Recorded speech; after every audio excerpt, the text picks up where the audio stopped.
Hello everyone, स्वागत है आपका यूपीएससी हिंदी में।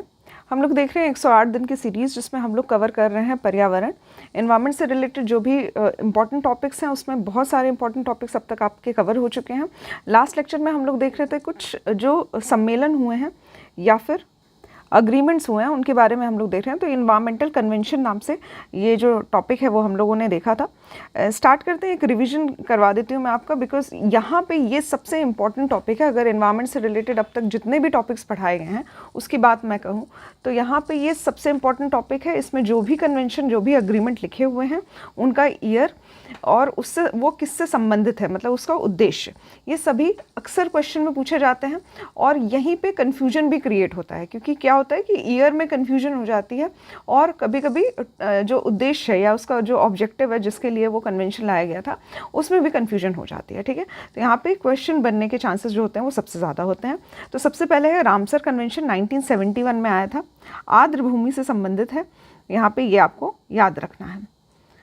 इसके बाद आता है स्टॉकहोम डिक्लेरेशन, जो कि 1972 में आया था। इसके बारे में मैंने आपसे लास्ट लेक्चर में चर्चा की थी। यहाँ पे ये स्टॉकहोम का कन्वेंशन होता है, स्टॉकहोम कन्वेंशन। ठीक है, यहाँ पे सबसे पहले अगर बात की जाए तो इंडिया में इसके बाद ही वाइल्ड लाइफ प्रोटेक्शन एक्ट, वन जीव संरक्षण अधिनियम आया था 1972 में, इसी के बाद। ठीक है, तो यहाँ पे ये स्टॉकहोम का जो डिक्लेरेशन है ये भी काफ़ी इंपॉर्टेंट है। नेक्स्ट आता है साइट्स, जिसमें हम लोगों ने इंटरनेशनल ट्रेड में हो रहे जो इंडेंजर्ड स्पीशीज़ हैं उनसे रिलेटेड एक कन्वेंशन बनाया गया था, जिसमें अंतर्राष्ट्रीय व्यापार जो होता है जंगली जानवरों का, उससे जो खतरे उत्पन्न हो रहे थे उससे संबंधित ये एक कन्वेंशन बनाया गया था, साइट्स, जिसका स्थापना वर्ष है 1973। ठीक है, तो यहाँ पे इसको वॉशिंगटन कन्वेंशन के नाम से भी जाना जाता है। नेक्स्ट आता है बॉर्न कन्वेंशन, जो कि प्रवासी प्रजातियों के लिए था, 1979 में आया था। इसके बाद आता है वियना कन्वेंशन, जो कि 1985 में आया था। ठीक है, ये ओजोन डिप्लीशन से रिलेटेड है। तो ओजोन लेयर में जो भी हानि हो रही थी उससे संबंधित एक वियना कन्वेंशन आया था 1985 में। इसके बाद आता है मॉन्ट्रियल प्रोटोकॉल, जो कि इसी से संबंधित है। तो यहाँ पे भी ओजोन से संबंधित कुछ चर्चा की गई थी, जिसमें उत्पादन और खपत के बारे में जो भी ओजोन शरीर क्षयकारी पदार्थ होते हैं उनके उत्पादन और खपत से रिलेटेड कुछ उसको समाप्त करने की कोशिश की गई थी। 1987 में आया था मॉन्ट्रियल प्रोटोकॉल। ठीक है, नेक्स्ट आता है एक और, इसी में मैं आपको बता देती हूँ, एक ब्रंटलैंड रिपोर्ट आती है। ठीक है, ब्रंटलैंड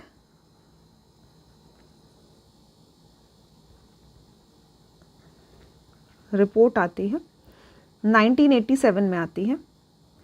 ये सस्टेनेबल डेवलपमेंट, जो सतत विकास का जो सिद्धांत होता है उसी से संबंधित है। ब्रटलैंड रिपोर्ट 1987 में आती है। ठीक है, यहाँ से कंसेप्ट दिया जाता है सस्टेनेबल डेवलपमेंट का 1987 में। इसके बाद आता है बेसल कन्वेंशन, जो कि 1989 में आता है। 1989 में ये संबंधित है जो विकासशील देश हैं और अविकसित देश हैं, इनमें कुछ डंपिंग की प्रक्रिया हो रही होती है। क्योंकि यहाँ पे क्या होता है, खतरनाक जो कचरे होते हैं जो देश भर से, दुनिया भर से इसमें जो वेस्ट होते हैं, कुछ डेंजरस वेस्ट जो होते हैं, उनसे संबंधित चर्चा की गई थी बेसल कन्वेंशन में। ठीक है, 1989 में आता है। इसके बाद आता है जैविक विविधता पर कन्वेंशन, जो कि 1992 में आता है। इससे पहले मैं एक और बता देती हूँ, एक रोटरडैम कन्वेंशन आता है, रोटरडैम। ठीक है, इसको आप लोग अपने आप हिंदी में समझ सकते हैं, क्योंकि यहाँ पे जो भी कन्वेंशन, जो भी समझौते हैं, वो नाम यहाँ पे जो शहर के नाम पे ही दिए जाते हैं जहाँ पे वो कन्वेंशन होता है, जो अग्रीमेंट होता है। तो इसी का आप लोग हिंदी में कर सकते हैं, रोटरडैम ही कहा जाएगा इसको। तो ये जो रोटरडैम कन्वेंशन है, ये भी कुछ केमिकल्स या फिर जो कीटनाशक होते हैं, पेस्टिसाइड्स होते हैं, उनसे संबंधित जो एक रेस्ट्रिक्शन लगाती है वो रोटरडैम कन्वेंशन लगाती है। 1998 में आया था, 1998 में। ठीक है, इसके बाद यहाँ पे जैविक विविधता पर एक कन्वेंशन हुआ था, 1992 में हुआ था। 1992 में ही रियो डी जेनेरियो में पृथ्वी शिखर सम्मेलन, ठीक है, अर्थ समिट जो है वो कहा जाता है, उसी में ये बायोडाइवर्सिटी से रिलेटेड एक कन्वेंशन होता है 1992 में। इसके बाद आता है जलवायु परिवर्तन पर संयुक्त राष्ट्र फ्रेमवर्क कन्वेंशन UNFCCC, इसका जो है फॉर्मेशन 1992 में ही हुआ था। ठीक है, यहाँ पे ग्रीन हाउस गैसेस के बारे में चर्चा की गई थी। उसके बाद आता है रियो शिखर सम्मेलन। ये सभी जो है ये एक ही है 1992 में। ये तीनों ही जो सम्मेलन है वो एक साथ ही हो रहे हैं, जिसमें पहले जैव विविधता की बात की जा रही है, फिर जलवायु परिवर्तन की बात की जा रही है, और रियो सम्मेलन में ही ये सारी बातें हो रही है। ठीक है, यहाँ पे रियो शिखर सम्मेलन 1992 में होता है। इसमें भी उत्सर्जन रिलेटेड, सतत विकास संबंधित कुछ जो चर्चा है वो हो रही है। ठीक है, इसके बाद आता है UNCCD, जिसमें हम लोग UN convention to combat desertification. तो यहाँ पे जो भी एक उपजाऊ भूमि है वो डेजर्ट में कन्वर्ट हो रही है। ठीक है, रेगिस्तान बनती जा रही है। इसको ख़त्म करने के लिए, इसको कम करने के लिए एक कन्वेंशन लाया गया था टू कॉम्बैट डिजर्टिफिकेशन। ये आता है 1994 में। ठीक है, 1994। नेक्स्ट आता है क्योटो प्रोटोकॉल। क्योटो प्रोटोकॉल 1997 में आता है। ठीक है, इसमें जलवायु परिवर्तन से रिलेटेड कुछ बातें कही गई थी। इसके साथ ही ग्रीन हाउस गैसेस से संबंधित कुछ प्रोटोकॉल बनाए गए थे। ठीक है, तो यहाँ पे एक क्योटो प्रोटोकॉल नाम से फेमस है, 1997 में आया था। इसके बाद आता है जैव सुरक्षा पर कार्टेजेना प्रोटोकॉल। ठीक है, तो कार्टेजेना प्रोटोकॉल 2000 में आया था, 2000 में आया था, और ये संबंधित है जीवित संशोधित जीवों। ठीक है, जेनेटिकली मॉडिफाइड जो ऑर्गेनिज्म होते हैं उनसे संबंधित कुछ प्रोटोकॉल बनाए गए थे। कार्टेजेना प्रोटोकॉल में 2000 में आया था। इसके बाद स्टॉकहोम कन्वेंशन ऑलरेडी मैंने आपको बता रखा है, 1972 में आया था। इसके बाद आता है आपका UNREDD। UN रेड नाम से जाना जाता है। तो इसमें एमिशन, जो भी सब एमिशन हो रहे हैं जिसकी वजह से डिफॉरेस्टेशन हो रहा है, वनों की कटाई हो रही है और वनों का डिग्रेडेशन हो रहा है, लॉस हो रहा है, ये सभी कारणों को ख़त्म करने के लिए UN रेड का फॉर्मेशन किया गया था 2000। ठीक है, ये आएगा 2008 में। ठीक है, इसके बाद आता है नगोया प्रोटोकॉल, जो कि 2010 में आता है। इसका जो मुख्य उद्देश्य होता है वो जैविक संसाधनों एवं उनसे जुड़े हुए जो उपयोग होते हैं उससे उत्पन्न होने वाले जो लाभों का उचित और एक साझाकरण है। ठीक है, तो ये नगोया प्रोटोकॉल है।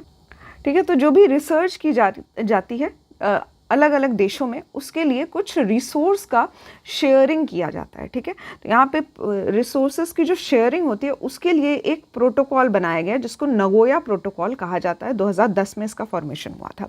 इसके बाद आता है मिनामाटा कन्वेंशन, 2013 में आता है। मिनामाटा कन्वेंशन जो है वो एक बीमारी है मिनामाटा नाम की, उसी से संबंधित एक पर्यावरण में होने वाले जो नुकसान है उससे संबंधित कुछ चर्चा की गई है। किससे होती है ये बीमारी? तो ये होती है पारे से, यानी कि मरकरी से। नेक्स्ट आता है COP21, जो कि 2016 में आया था। इसका जो मुख्य उद्देश्य होता है वो जीवाश्म ईंधन आधारित जो बिजली है उस पर निर्भरता को कम करना। ठीक है, और इसके साथ ही जो भी उत्सर्जन होता है हार्मफुल गैसेस का, उसको रोकना, उसके रोकथाम के लिए COP21 में बातें कही गई थी, 2016 में आया था। इसके साथ ही किगाली संशोधन यहाँ पे लिखा भी है। तो किगाली संशोधन जो है, किगाली अग्रीमेंट नाम से जाना जाता है, 2016 में ये भी आया था। और इसमें ग्रीन हाउस गैसेस की बात की गई थी। ठीक है, तो यहाँ पे ग्रीन हाउस गैसेस को हाइड्रोक्लोरोफ्लोरोकार्बन, जो कि ओजोन लेयर के डिप्लीशन से संबंधित है, इसको चरणबद्ध तरीके से कम करने की बात की गई है। तो यहाँ पे ये किगाली कन्वेंशन या फिर किगाली अग्रीमेंट जो है वो इससे संबंधित है, 2016 में आया है। नेक्स्ट इंपॉर्टेंट है COP24, जो कि 2018 में आया है। इसमें जलवायु परिवर्तन से संबंधित एक फ्रेमवर्क की बात कही गई है। इसके साथ ही इसमें एक पेरिस समझौते कि पक्षों की पहली बैठक का तीसरा सत्र भी शामिल था।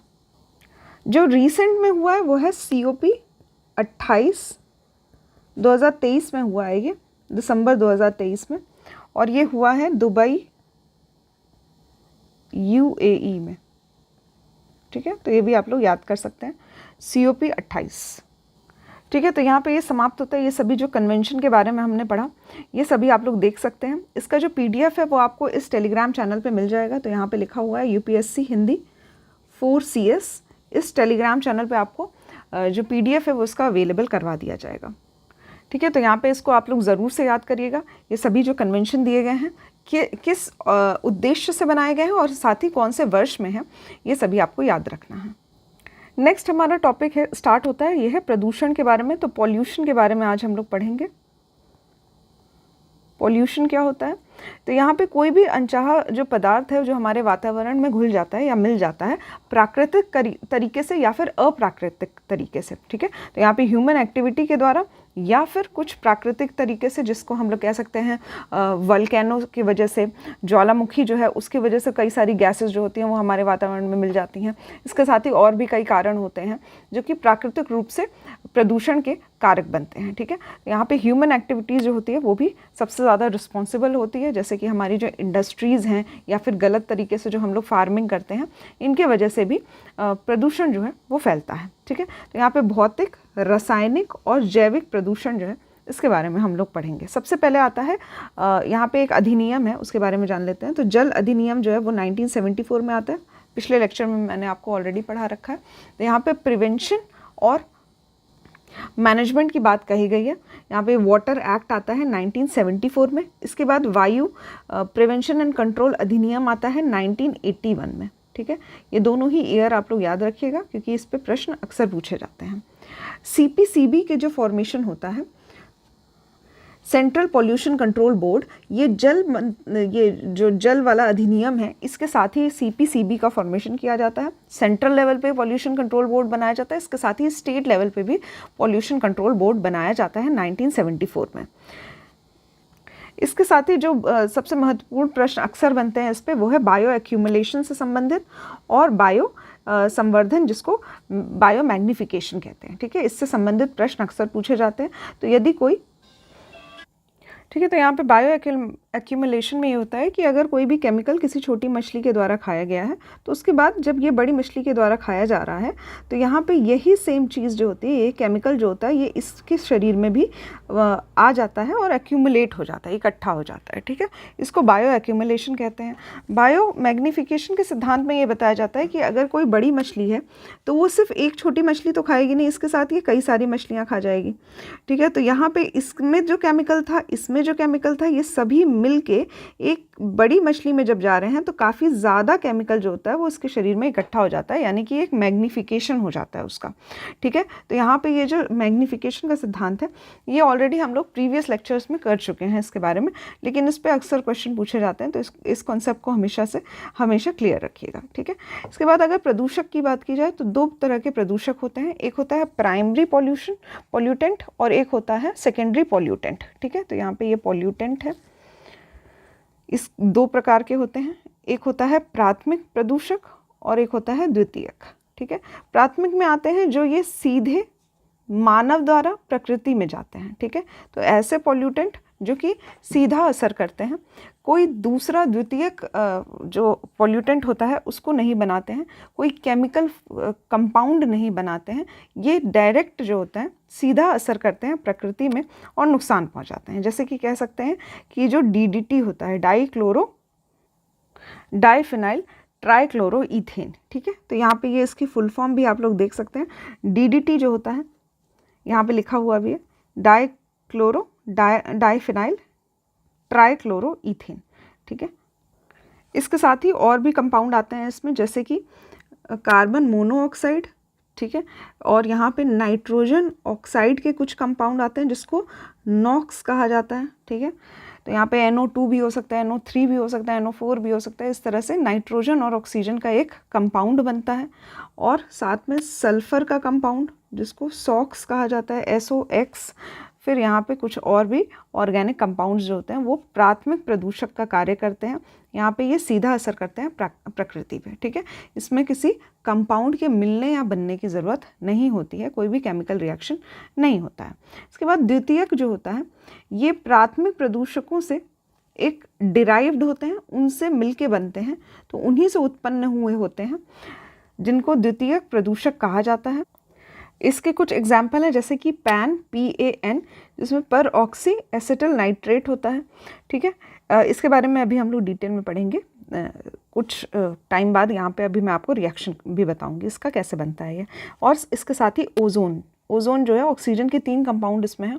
तो यहाँ पे ये क्या हो रहा है, जो एक प्राथमिक प्रदूषक से मिलके बन रहा है एक द्वितीयक, जिसको कहते हैं हम लोग ओजोन। ठीक है, नेक्स्ट यहाँ पे कुछ प्रदूषण के प्रकार दिए हुए हैं। ठीक है, अगर भौतिक गुणों के आधार पर बताया जाए तो यहाँ पे गैसीय प्रदूषण होता है, धूल प्रदूषण होता है, ताप, ध्वनि, रेडियो सक्रिय प्रदूषण होता है। इसके साथ ही पर्यावरण के भाग के आधार पर बताया जाए तो वायु प्रदूषण होता है, जल प्रदूषण होता है और भूमि प्रदूषण होता है। पारिस्थितिकी तंत्र के आधार पर बताया जाए तो जैव निम्नीकरणीय, जिसको बायोडिग्रेडेबल कहा जाता है, ऐसा प्रदूषण होता है, और साथ ही नॉन बायोडिग्रेडेबल प्रदूषण होता है। ठीक है, तो ये सभी जो हैं प्रदूषण के प्रकार हैं। इसके साथ ही उत्पत्ति के अनुसार बताया जाए तो प्रदूषण जो होता है वो प्राकृतिक तौर से होता है, जैसे कि ज्वालामुखी का फूटना, और अप्राकृतिक तरीके से, यानी कि मानव द्वारा उत्पन्न कुछ कारणों से होता है प्रदूषण, जैसे कि औद्योगिकी क्षेत्र, कृषि से उत्पन्न प्रदूषण। ये सभी जो है प्रदूषण के आधार होते हैं या प्रकार होते हैं। ठीक है, नेक्स्ट हम लोगों ने देखा प्रदूषक के बारे में ऑलरेडी हम लोग देख चुके हैं, प्राथमिक और द्वितीयक, प्राइमरी और सेकेंडरी।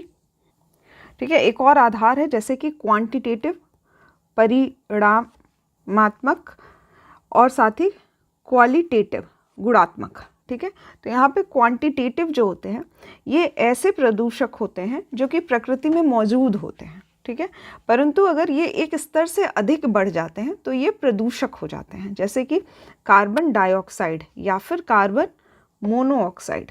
ठीक है, या फिर नाइट्रोजन के कंपाउंड या फिर सल्फर के कंपाउंड। ये सभी क्या हैं कि एक स्तर तक अगर इनकी मात्रा बनी रहती है तो ये प्रदूषक नहीं होते हैं, बट एक स्तर के बाद क्या होते हैं, ये प्रदूषक में कन्वर्ट हो जाते हैं।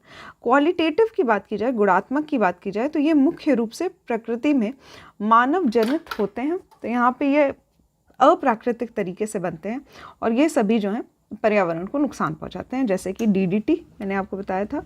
इसके साथ ही कुछ कीटनाशक होते हैं, फंगीसाइड्स होते हैं, पेस्टिसाइड्स होते हैं, हर्बिसाइड्स होते हैं। ये सभी क्या होते हैं, ये अप्राकृतिक रूप से पर्यावरण में आते हैं और ये पर्यावरण को नुकसान पहुंचाते हैं। ठीक है, तो यहाँ पे ये क्वांटिटेटिव तरीके से प्रदूषक क्या होते हैं, क्वालिटेटिव तरीके से प्रदूषक क्या होते हैं, ये हमने पढ़ा।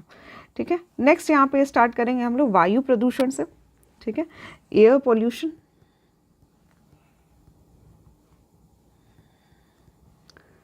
Air pollution. तो यहाँ पे CPCB जो है, सेंट्रल पोल्यूशन कंट्रोल बोर्ड, ये मापती है एयर क्वालिटी का एक स्टैंडर्ड। ठीक है, जिसको हम लोग कहते हैं NAAQS, national ambient air quality standard.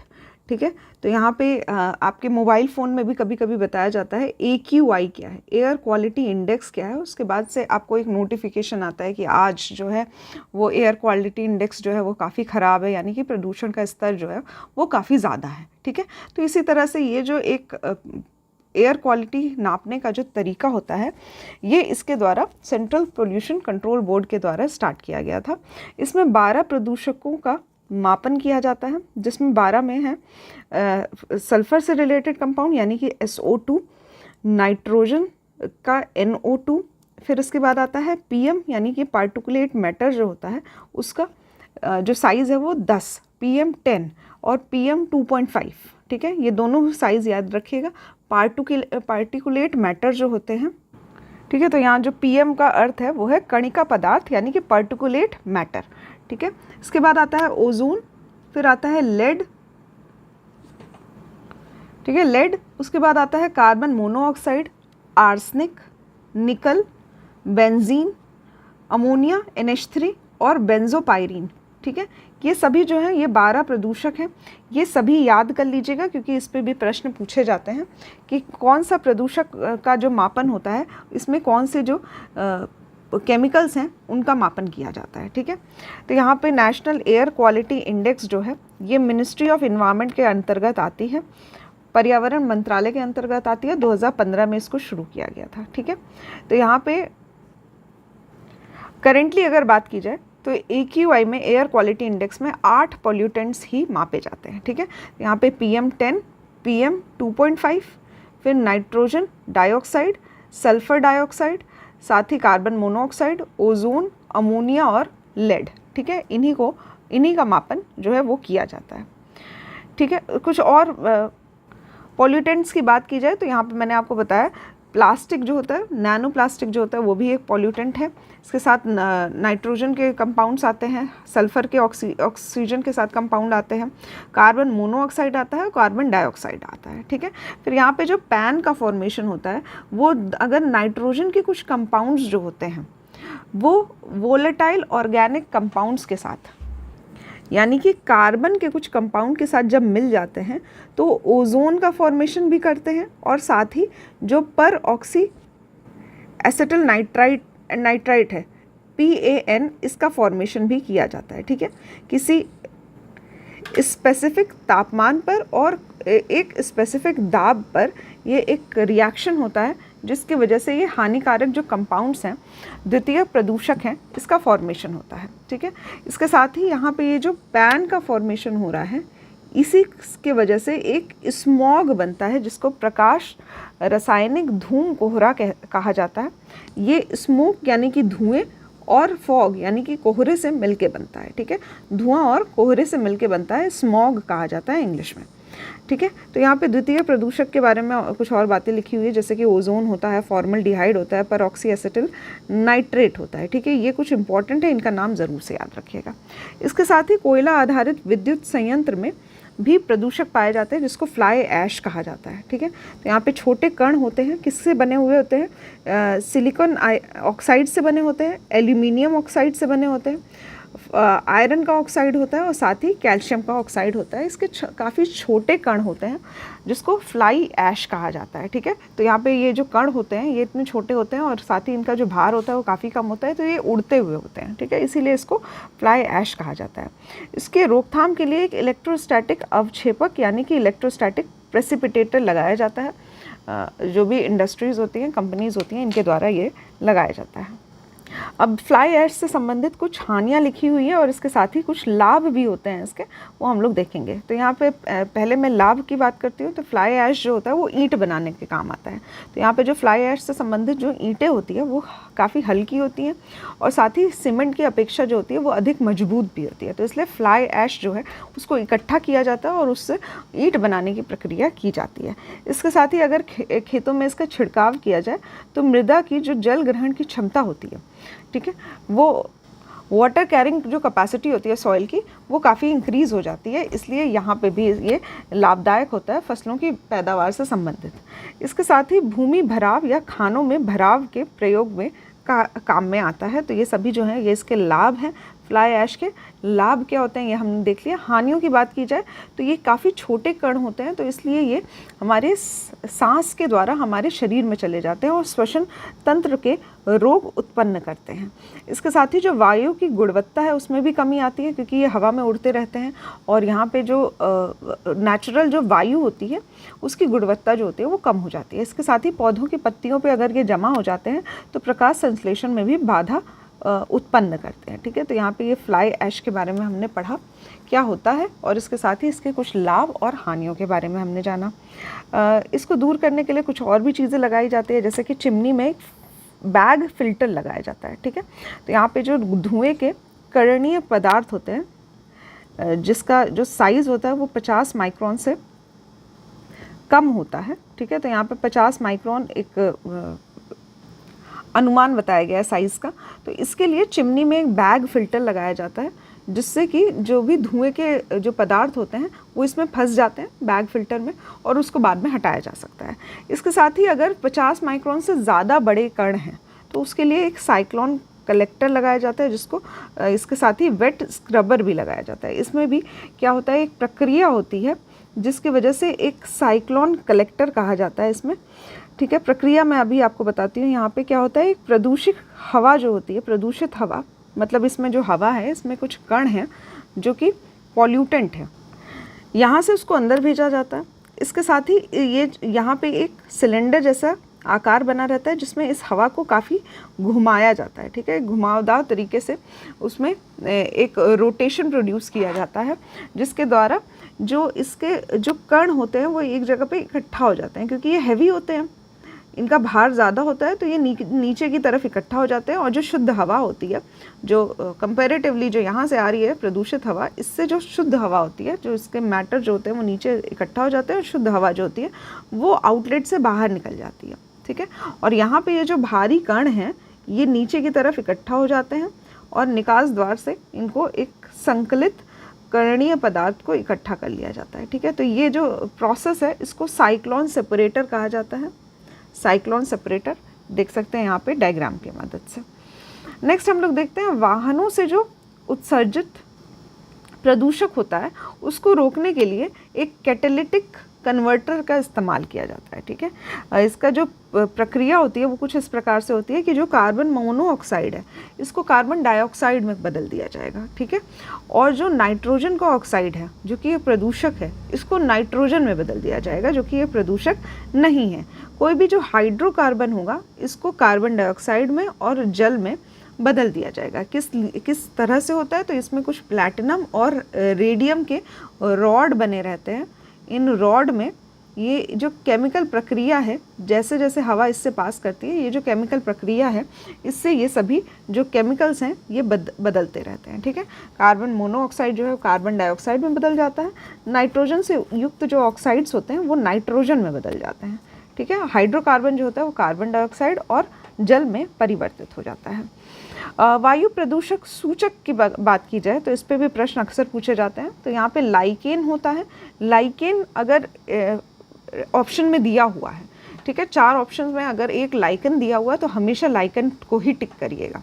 अगर लाइकन नहीं दिया हुआ है तो यहाँ पे मॉसेस जो होते हैं, मॉस, इसको भी माना जाता है कि ये भी एक सूचक है वायु प्रदूषण का, ठीक है। तो यहाँ पे मैंने दोनों लिख दिया है, बट अगर ऑप्शन में लाइकन दिया हुआ है तो लाइकन को ज़रूर से टिक करिएगा। इसके बाद आता है अगर सिगरेट के धुएं की बात की जाए तो उसमें जो मुख्य प्रदूषक होता है वो काफ़ी कॉम्प्लिकेटेड होता है। इसमें सिर्फ कार्बन मोनोऑक्साइड या फिर बेंजीन ही नहीं पाए जाते हैं। यहाँ पे ऑप्शन में, क्योंकि जो क्वेश्चन पूछा गया था प्रीवियस ईयर उसमें सिगरेट के धुएं के मुख्य प्रदूषक पूछा गया था, जिसमें ऑप्शन में कार्बन मोनोऑक्साइड और बेंजीन दिया हुआ है, पर ये काफ़ी कॉम्प्लिकेटेड कंपाउंड होता है। इसमें और भी चीज़ें जो होती है, अलग अलग केमिकल्स जो होते हैं वो इसमें पाए जाते हैं। मुख्यतः यहाँ पे कार्बन मोनोऑक्साइड और बेंजीन पाया जाता है। नेक्स्ट इंपॉर्टेंट हमारा टॉपिक है अम्ल वर्षा, एसिड रेन, ठीक है। तो ये भी जो इसका कारण होता है वो होता है सल्फर के कंपाउंड और साथ ही नाइट्रोजन के कंपाउंड, ठीक है। तो यहाँ पे लिखा है अम्ल वर्षा, यानी कि अगर कोई बारिश हो रही होती है जिसका जो पीएच होता है, पीएच जो होता है वो 5 से कम होता है, ठीक है। तो कभी भी अगर किसी भी वर्षा का पीएच जो होगा वो 5 से कम होगा तो उसको अम्ल वर्षा की कैटेगरी में माना जाएगा, ठीक है। तो ये है हमारा अम्ल वर्षा यानी कि एसिड रेन, ठीक है। रिएक्शन क्या होता है, तो यहाँ पे जो सल्फर के कंपाउंड होते हैं जब हवा में जाते हैं, जब एटमॉस्फेयर में जाते हैं तो वहाँ पे बादल से मिलते हैं। बादल जब होता है तो बादल क्या है, एक कंडेंस वाटर है, संघनित पानी है। तो यहाँ पे पानी से जब मिलते हैं तो एक रिएक्शन होता है, एक स्पेसिफिक तापमान और दाब की स्थिति जब उत्पन्न होती है तो वहाँ पे जो सॉक्स है यानी कि सल्फ़र के जो ऑक्साइड्स हैं वो वाटर के साथ मिलके, पानी के साथ H2O के साथ मिलके H2SO4 जो कि एक एसिड है उसका फॉर्मेशन करते हैं, ठीक है।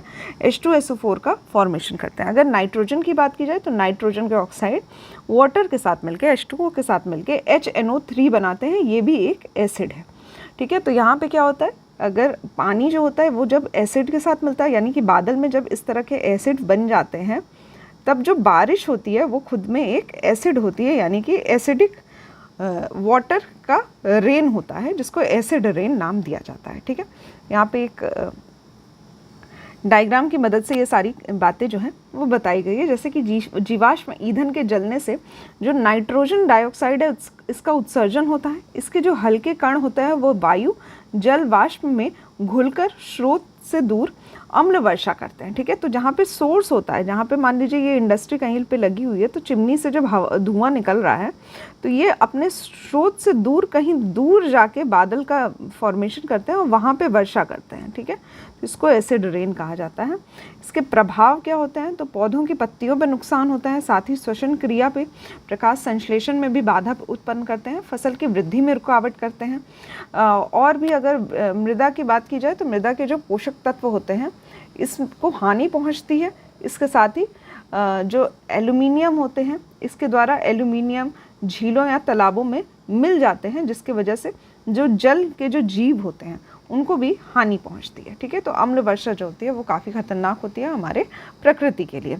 इसके साथ ही अगर बात की जाए तो यहाँ पे मनुष्यों के नेत्र और गला संबंधित रोग भी होता है, और इसके साथ ही ऐतिहासिक जो हमारे मॉन्यूमेंट्स हैं, इनके जो पत्थर होते हैं इनमें भी एक केमिकल रिएक्शन बनता है, जिसकी वजह से एक पीलापन आ जाता है। ठीक है, तो कभी भी अगर ताजमहल का एग्जाम्पल लिया जाए तो ताजमहल का जो वाइट मार्बल है उसमें क्या हो रहा है, एसिड जब पड़ रही है तो वहाँ पे वो वाइट से येलो में कन्वर्ट हो जा रहा है। ठीक है, एसिड रेन की वजह से।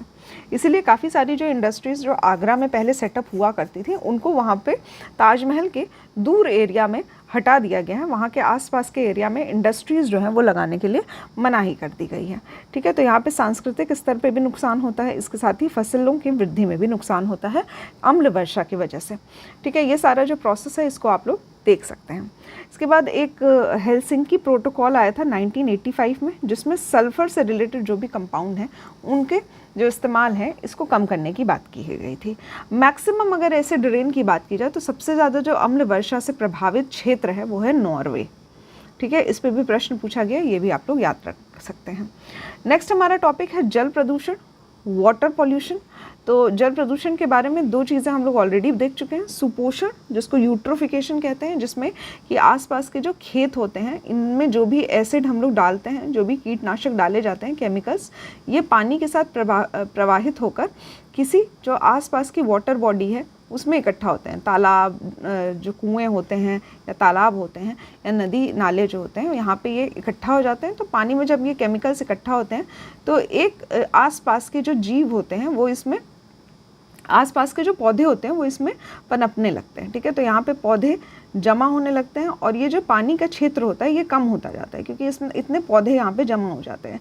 इसके साथ ही सतह पर भी पौधे जमा हो जाते हैं और एक समय ऐसा आता है कि जो नीचे के जल के जो जीव होते हैं उनको ऑक्सीजन मिलना बंद हो जाती है। ठीक है, ऑक्सीजन मिलना बंद हो जाती है क्योंकि यहाँ पे जो ऊपर के जो प्लांट्स होते हैं ये प्रकाश भी नहीं आने देते हैं और साथ ही जो जल की जो ऑक्सीजन है उसको भी ग्रहण कर लेते हैं। ठीक है, तो ये सारा जो प्रोसेस होता है ये सुपोषण का प्रोसेस कहलाता है, यूट्रोफिकेशन कहा जाता है। इसके साथ ही अगर शैवाल जो होते हैं वो एल्गी जो होते हैं वो काफ़ी ज़्यादा ऊपरी सतह पर फॉर्मेशन हो जाता है उनका, तो इसको एल्गल ब्लूम कहते हैं या फिर शैवाल ब्लूम कहा जाता है। जल प्रदूषण को जो मापने की इकाई होती है वो होती है BOD, जिसको हम लोग बायोलॉजिकल ऑक्सीजन डिमांड के नाम से जानते हैं, जैव रासायनिक ऑक्सीजन मांग के नाम से हिंदी में बोला जाता है। ठीक है, तो जो भी घुली हुई ऑक्सीजन होती है, यदि घुली हुई ऑक्सीजन ज़्यादा होती है तो वहाँ पे क्या हो रहा है, ऑक्सीजन का डिमांड पूरा हो जा रहा है उस घुली हुई ऑक्सीजन की वजह से। बट अगर ऑक्सीजन कम हो जाती है तो मांग जो होती है वो बढ़ जाती है। ठीक है, तो अगर मांग की बात की जाए तो मांग और ऑक्सीजन में, यानी कि घुली ऑक्सीजन में एक तरह का इन्वर्सली प्रोपोर्शनल रिलेशन होता है। ठीक है, तो जैसे ही घुली हुई ऑक्सीजन कम होती है वैसे ही मांग बढ़ जाती है, और अगर घुली ऑक्सीजन जो है वो ज़्यादा होती है तो यहाँ पे रासायनिक ऑक्सीजन जो डिमांड है वो भी कम हो जाती है। ठीक है, तो यहाँ पे ये इस तरह से एक इन्वर्सली प्रोपोर्शनल रिलेशन देख सकते हैं इन दोनों के बीच में। आर्सेनिक जो होता है वो काफ़ी खतरनाक एक पॉल्यूटेंट है जिससे जल पोल्यूशन होता है। इससे एक बीमारी होती है जिसको ब्लैक फुट कहा जाता है। इसके साथ ही क्लोराइड से एक बीमारी होती है जिसको फ्लोरोसिस कहा जाता है। फ्लोराइड से एक बीमारी होती है जिसको फ्लोरोसिस कहा जाता है, जिससे दांतों और मसूड़ों में एक तरह का रोग हो जाता है। इसके साथ ही ये अगर छोटे लेवल पे होता है तो दांतों और मसूड़ों का रोग करता है, और अगर शरीर के कुछ हिस्से में जमा होने लगता है, इकट्ठा होने लगता है, तो हमारा जो बोन्स होता है, बोन्स में इकट्ठा हो जाता है और एक तरह से कुबड़ पीठ जो होता है ये एक बीमारी हो जाती है जिसको हम्ड बैक कहा जाता है। इस तरह की भी बीमारियाँ जो होती है वो हो सकती है। इसके साथ ही एक नॉक नी सिंड्रोम होता है जिसमें हड्डियाँ जो होती है वो टेढ़ी हो जाती हैं। ठीक है, तो उसका भी कारण जो होता है वो होता है फ्लोराइड यानी कि केमिकल। ठीक है, इसके साथ ही अगर लेड की बात की जाए, ठीक है, कुछ और केमिकल मैं आपको बता रही हूँ जो कि पानी में ही मौजूद होते हैं। तो लेड की बात की जाए तो इससे क्या होता है, नर्वस सिस्टम जो होता है वो प्रभावित हो जाता है। ठीक है, कैडमियम की बात की जाए तो कैडमियम से किडनी की समस्या होती है। मरकरी मैंने आपको ऑलरेडी बताया एक डिजीज़ होती है जिसको मिनामाटा कहते हैं, ठीक है। तो मिनामाटा डिजीज़ जो होती है वो मरकरी के कारण होती है। इसके साथ ही जो जल प्रदूषण होता है उससे संबंधित जो सभी प्रश्न पूछे गए हैं, प्रीवियस ईयर पूछे गए हैं, वो सभी हमने कवर कर लिए हैं, ठीक है। नेक्स्ट हमारा टॉपिक है ध्वनि प्रदूषण, नॉइज़ पॉल्यूशन कहा जाता है इसको। तो यहाँ पे ध्वनि के कुछ स्रोत दिए हुए हैं और जो ध्वनि है उसकी इकाई जो होती है वो होती है डेसिबल, ठीक है, डीबी, डेसिबल कहा जाता है इसको। तो यहाँ पे कुछ ध्वनि के स्रोत दिए हुए हैं और डेसिबल जो है कितनी ध्वनि प्रोड्यूस करता है वो उसके बारे में एक लिस्ट बताई गई है, ठीक है। इस पे प्रश्न पूछे जाते हैं, इसलिए मैंने यहाँ पे आपको लिस्ट के माध्यम से इसको बताया है। तो अगर काफ़ी धीरे ध्वनि की बात की जाए, जैसे कि पत्तियों का हिलना या फिर उसका जो सरसराहट होता है, ये लगभग 20 डेसिबल तक की ध्वनि प्रोड्यूस करते हैं, ठीक है। अगर आप आपस में लोग बहुत धीरे बात कर रहे होते हैं, फुसफुसाहट के साथ बात कर रहे होते हैं, तो उसमें कम से कम 30 डेसिबल तक की जो ध्वनि होती है उसको प्रोड्यूस किया जाता है। कोई शांत कार्यालय है, इसमें भी जो ध्वनि होती है वो लगभग आसपास ही होती है। अगर सामान्य बातचीत की बात की जाए, ठीक है, तो सामान्य बातचीत में लगभग 60 डेसिबल तक की ध्वनि जो होती है वो प्रोड्यूस होती है। इसके बाद अगर ऊंची ध्वनि की बात की जाए, जैसे ट्रक की आवाज़ या फिर जेट इंजन की आवाज़, तो ये लगभग 80 से 90 और 120, जेट इंजन जो होता है वो 120 डेसिबल तक का पहुँच जाता है, ठीक है। इसके बाद ही अगर आसपास कहीं जेट इंजन जो है, जेट प्लेन जो होता है वो जब उतर रहा होता है तो उसकी ध्वनि जो होती है वो ज़्यादा सुनाई देती है, तो लगभग वो 150 डेसिबल तक की हो जाती है। अगर रॉकेट इंजन की बात की जाए, ठीक है, तो इसमें सबसे ज़्यादा ध्वनि निकलती है जिसको 180 डेसिबल तक माप सकते हैं, ठीक है। नेक्स्ट जो हमारा टॉपिक है वो है मृदा प्रदूषण। यहाँ पे सॉइल पॉल्यूशन के बारे में हम लोग देखेंगे, ठीक है। ये हम लोग नेक्स्ट लेक्चर से स्टार्ट करेंगे। काफ़ी कम ही टॉपिक बचे हुए हैं अब इन्वायरमेंट में। जल्दी ही आपका ये जो पर्यावरण से संबंधित प्रश्न है और जो नोट्स है ये आपका समाप्त हो जाएगा, ठीक है। जो भी आप लोग नेक्स्ट सब्जेक्ट पढ़ना चाहते हैं 108 दिन की सीरीज़ में, वो आप लोग ज़रूर से लिखिएगा कमेंट बॉक्स में कौन सा नेक्स्ट सब्जेक्ट जो है वो आप लोग पढ़ना चाहते हैं। इसके साथ ही आज के जो प्रश्न है वो मैं आपसे पूछूंगी, इसका आंसर आपको ज़रूर से कमेंट बॉक्स में करना है, ठीक है। तो सबसे पहला प्रश्न है, नगोया प्रोटोकॉल जो है वो कब आया था? यहाँ पे नगोया प्रोटोकॉल से संबंधित ईयर आपको बताना है, नगोया प्रोटोकॉल से संबंधित। इसके साथ ही जो COP 2023 में COP 28 हुआ है, ये कौन से शहर में हुआ है? नेक्स्ट आपको बताना है कार्टेजेना प्रोटोकॉल। कार्टेजेना प्रोटोकॉल जो है, कार्टेजेना प्रोटोकॉल जो है वो किससे संबंधित है और कौन से वर्ष में आया है, ठीक है। तो कार्टेजेना प्रोटोकॉल आपको बताना, नगोया प्रोटोकॉल बताना है, इसके साथ ही COP 28 के बारे में बताना है, ठीक है। ये सभी प्रश्न जो है इसका आंसर आप लोग कमेंट बॉक्स में ज़रूर से करिएगा, ठीक है। नेक्स्ट टॉपिक में हम लोग कंटिन्यू करेंगे प्रदूषण के साथ ही, जिसमें हम लोग जानेंगे सॉइल पॉल्यूशन क्या होता है। इसके साथ ही कुछ इंपॉर्टेंट टॉपिक्स जो होते हैं जो अभी बचे हुए हैं एनवायरनमेंट में, ये सभी हम लोग कवर करने की कोशिश करेंगे, ठीक है। तो आज के लेक्चर में बस इतना ही। Thank you for watching the lecture. धन्यवाद।